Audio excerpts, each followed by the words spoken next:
Bonjour Stéphane Juffa et Shana Tova. Bonjour Steve, Shana Tova à vous et à tous les auditeurs téléspectateurs de Radio J. Merci d'avoir accepté notre invitation cet après-midi. Vous êtes journaliste israélien, rédacteur en chef de l'agence de presse Metula News Agency. Stéphane Juffa, un soldat réserviste franco-israélien.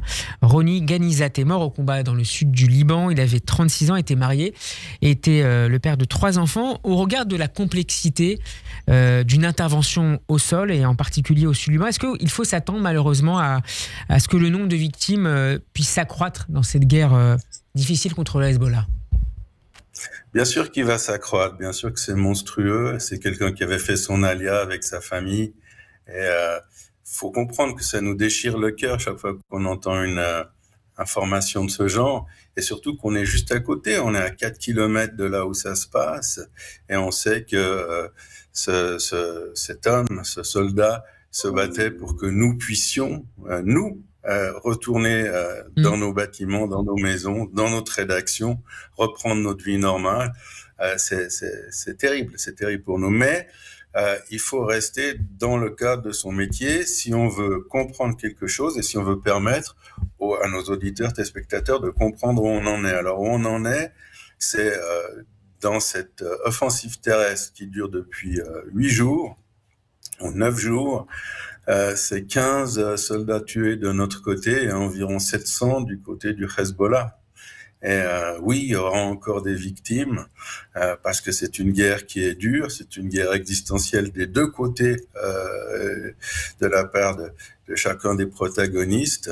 Et c'est de loin la guerre la plus extrême qu'on a vécue, en tout cas depuis que je connais les guerres, depuis que je suis né. C'est une guerre qui est extraordinairement terrible, violente, et y a pas d'autre choix que celui de gagner, et c'est ça à quoi on s'efforce. Stéphane Juffa, Tsahal poursuit, vous le disiez, Tsahal poursuit ses frappes au Liban, au sud du pays bien sûr, mais aussi dans la banlieue sud de la capitale, Beyrouth, ainsi qu'en Syrie.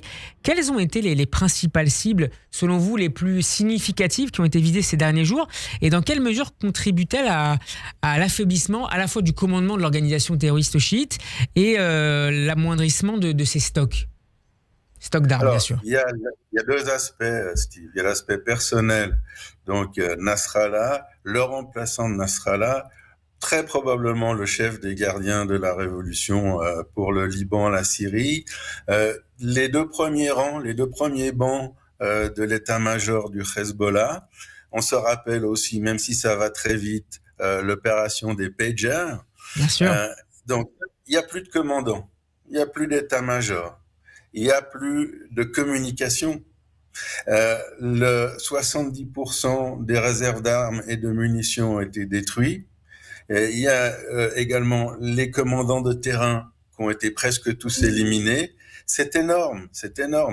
On se demande avec les collègues spécialistes de stratégie comment ils tiennent encore debout. On le comprend un petit peu.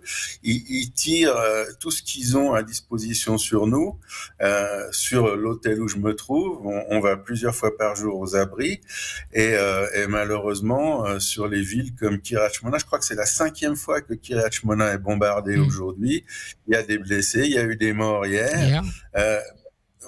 Steve, leur tir est beaucoup moins précis, est beaucoup moins nombreux. Ils tirent ce qu'ils ont en position, ce qui est dirigé sur Israël, et avant de reculer, ils tirent encore. Ça va pas durer très longtemps, et ça c'est pour les personnes. Vous m'avez posé une question spécifique. Sur les stocks d'armes, d'équipements militaires. Exactement. Dans la Dahia, dans le sud de Beyrouth, et il faut bien le dire, il faut bien être précis avec nos auditeurs téléspectateurs.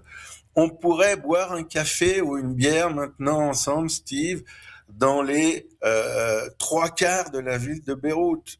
Dans le quartier de Verdun, dans le quartier d'Ashrafieh, dans le quartier de Djounieh, les gens vont à la plage, ils jouent au tennis. On ne frappe que le secteur de la Dahia. On ne frappe que le secteur de la Dahia, que le secteur qui est contrôlé par le Hezbollah. Il faut faire attention, et on est là pour remettre la synagogue au milieu du village. Il y a beaucoup de bruit, on nous parle de massacres de civils, de génocide et que sais-je encore. C'est absolument faux, c'est absolument faux. Et dans la Dakhla, dans le fief du Hezbollah, on ne frappe que les immeubles qui contiennent soit des postes de commandement, soit des armes, soit des munitions. Et ça, il faut aussi être très clair. Non, excusez-moi, c'est vraiment très important. Je vous en prie. Depuis le début de l'opération terrestre, il y a 9 jours, on parle de 2000 personnes tuées. Alors, c'est beaucoup, 2000 personnes tuées. Mais il faut aussi mettre ça en perspective avec les autres guerres, avec l'Ukraine, avec toutes les guerres qui nous entourent. Si, comme on le dit sur certaines chaînes, grandes stations de radio françaises notamment, il s'agissait d'un génocide ou d'un massacre de civils, avec les moyens qu'on utilise, avec les explosions secondaires que vous voyez sur les écrans de télévision des grandes chaînes, il n'y aurait pas 2000 tués. Il y en aurait 50 000. Qu'est-ce qui pourrait conduire, Stéphane Juffa, qu'est-ce qui pourrait conduire le gouvernement Netanyahou à décider d'une extension de la guerre au Liban avec, par exemple, des frappes sur les infrastructures nationales? Est-ce qu'on en est encore très loin, selon vous?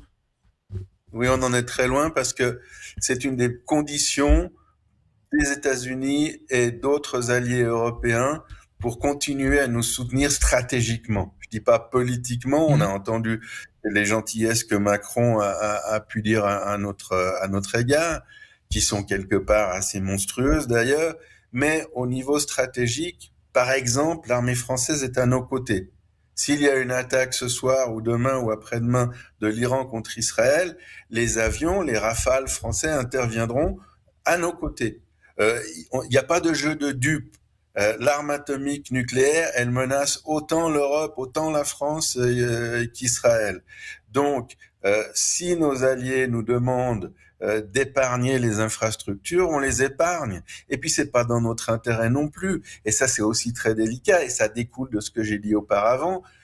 Les chrétiens libanais, les sunnites libanais, les druzes libanais, les arméniens libanais sont nos amis. Ils subissent depuis la même période, c'est-à-dire des décennies, la loi de l'Iran. L'Iran les utilise comme des boucliers humains en ayant fait confiance à ces supplétifs. Et ils pourraient profiter politiquement de l'affaiblissement du Hezbollah. C'est ça que vous nous expliquez, Stéphane Juffa. Mais bien sûr, et si l'information passait de manière transparente, vous verrez les effusions de joie. Vous ne trouvez pas une place dans un restaurant de qualité à Beyrouth ce soir pour manger. Est-ce que je suis et c'est ce que je dis est vérifiable. Tout est réservé. Le Liban respire. Le Liban à chaque frappe sur la Dakhla applaudit des deux mains.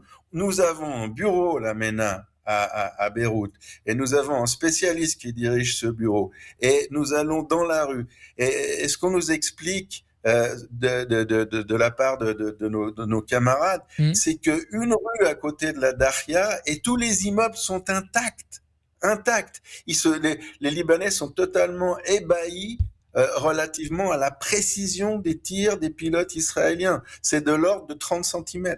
Du but recherché, de l'objectif. Merci beaucoup Stéphane Juffa d'avoir été avec nous en direct depuis Israël. Je rappelle que vous êtes le rédacteur en chef de l'agence de presse Metula News Agency. On peut réécouter et retrouver cet entretien en vidéo sur notre chaîne YouTube. Très bonne continuation et encore une fois, Shana Tova.